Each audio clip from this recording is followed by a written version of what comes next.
আমি গেছি, চর্দি গেছে, আর এখানে আরো দুজন যাচ্ছে, বৌদি আর আমার ভাই আর জামা।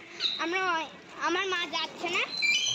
নমস্কার সবাইকে, আমার একটা ছোট মোটো মিনি ভ্লগে তোমাদের সবাইকে জানাই স্বাগতম। আর ইন্ট্রো তো আমাদের দিদি দিয়েই দিয়েছেন, আর ইন্ট্রো নিয়ে কিছু বলার নেই। কারা কারা যাচ্ছে তোমরা সবাই দেখতে পাবে।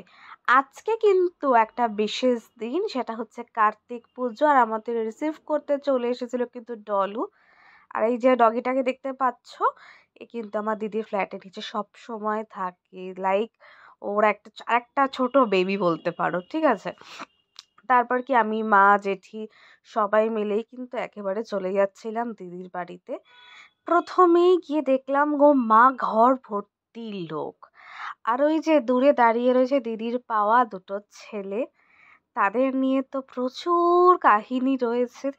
একজন চেয়েছে 5,001 টাকা এবং অপরজন চেয়েছে 2,001 টাকা। সেই আবদার নিয়ে কিন্তু দিদির বাড়িতে চলে এসেছিল। আর এই দেখো দিদি কত সুন্দর আয়োজন করেছে, তাই না? আয়োজন কেমন হয়েছে তোমরা কিন্তু জানিও। আর জানো তো, এই কার্তিক পুজোর দিনকে ওর অফিস ছিল, অফিসে যেতে হয়েছে। সেখান থেকে এসে ও যে এত সুন্দর করে এতটা আয়োজন করেছে না, আমরা তো দেখে সবাই জাস্ট অবাক হয়ে গেছি। যে মেয়েটা পুজোর কোনো কাজ করতে গেলে 100 বার ভাবতো যে ও পারবে কি না, কিভাবে করবে। কিন্তু বিয়ে হয়ে গেলে মানুষ কতটা পরিবর্তন হয়ে যায়, কতটা দায়িত্ব নিতে শেখে নিজের কাঁধে, যে সবটাকে কত সুন্দর করে পরিপাটি করে গুছিয়ে রাখতে হয়, সে কিন্তু সেটা জানে। আর ওকে দেখে আমি সত্যি এটা ভাবছিলাম যে এতটা কি মানুষ পাল্টাতে পারে। ওকে না দেখলে হয়তো আমি এটা বুঝতেই পারতাম না। দেখো অফিস থেকে এসে কত সুন্দর নিজে কিন্তু তৈরিও হয়েছে।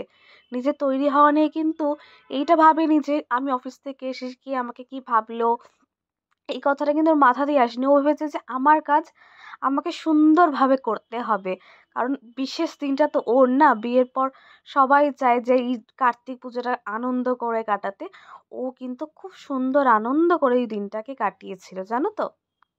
আর তোমাদের কাদের বাড়িতে এই কার্তিক পুজো হয়, কিভাবে কিভাবে করো, পুজোর সব রিচুয়ালস কিন্তু আমাকে কমেন্টে যতটুকু পারবে জানিও, কারণ আমিও জানতে পারবো যে কিভাবে তোমরা কার্তিক পুজোর আয়োজন করছো সবাই। আমিও চেষ্টা করেছি তো আমার দিদির বাড়িতে কিভাবে আয়োজন হয়েছে তোমাদের সামনে তুলে ধরা। আর কাকু আমার পেছনে, মানে এটা হচ্ছে আমার দিদির শ্বশুরমশাই, যেই দেখেছে আমি ভিডিও করছি চোখটা সরিয়ে নিয়েছে। ও মাতা কি কিউট না। তারপর দেখো দিদি কিন্তু সমস্তটা পুরোহিত যেভাবে বলছিল ঠিক সেই রকম ভাবেই আয়োজন করছিল, জেঠুকে হেল্প করছিল। আর আমাদের পুরোহিত জেঠু কিন্তু আমাদের সকলের চেনা, আমাদের পাড়ায় পুজো করে। আর দেখো কাকু যেভাবে বলছিল মাথায় আর কি জল ছেটাতে, তারপর হচ্ছে গিয়ে অনেক রকমের মানে নিয়ম বলছিল, যে হাত জোড় করো, মন্ত্র বলো, সবটা কিন্তু একদম পাই টু পাই মেনে করেছে। আর দূর থেকে ওর এই কাজকর্ম দেখে বাচ্চাগুলো তো প্রচণ্ড হাসছিল আর বলছিল কি ছেলে চাই না মেয়ে চাই। দিদি তো মন্ত্র বলবে না মনে মনে হাসবো, মুখটা জাস্ট আমার লিটারালি দেখতে ইচ্ছা করছিল, যে পারলে অর্ধেক হেসেই ফেলে কিন্তু। আর দিদির পাশে বসে আছে দই ছানাপোনা, তখন থেকে কিন্তু দিদিকে ডিস্টার্ব করেই যাচ্ছিল। কারণ কি, ওদের নজর রয়েছে কখন ওই নাড়ু, তারপরে হচ্ছে গিয়ে মিষ্টি যে খাবারগুলো সেগুলো খাওয়া হবে। আর আমাকে বারবার করে বলছিল ঠাকুরমশাই কখন পুজো শেষ করবে, কখন আমাদের নাড়ু খেতে দেবে।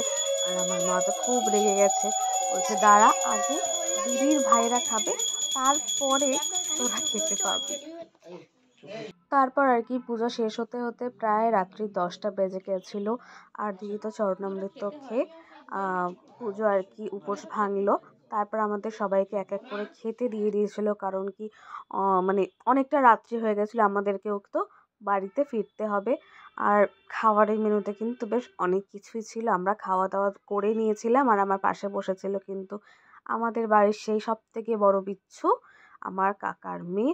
ওই দেখো ও লুচি দেখাচ্ছে, ও লুচি খেয়েছে। তারপর খাওয়া দাওয়া সেরে আমরা চলে গেছিলাম আমি আমার গিফট নিতে। পুজো শেষ, গিফট নিয়ে বাড়ি চলে যাচ্ছি। ভিডিওটা ভালো লাগলে একটা লাইক, কমেন্ট আর চ্যানেলটাকে সাবস্ক্রাইব করে দিও।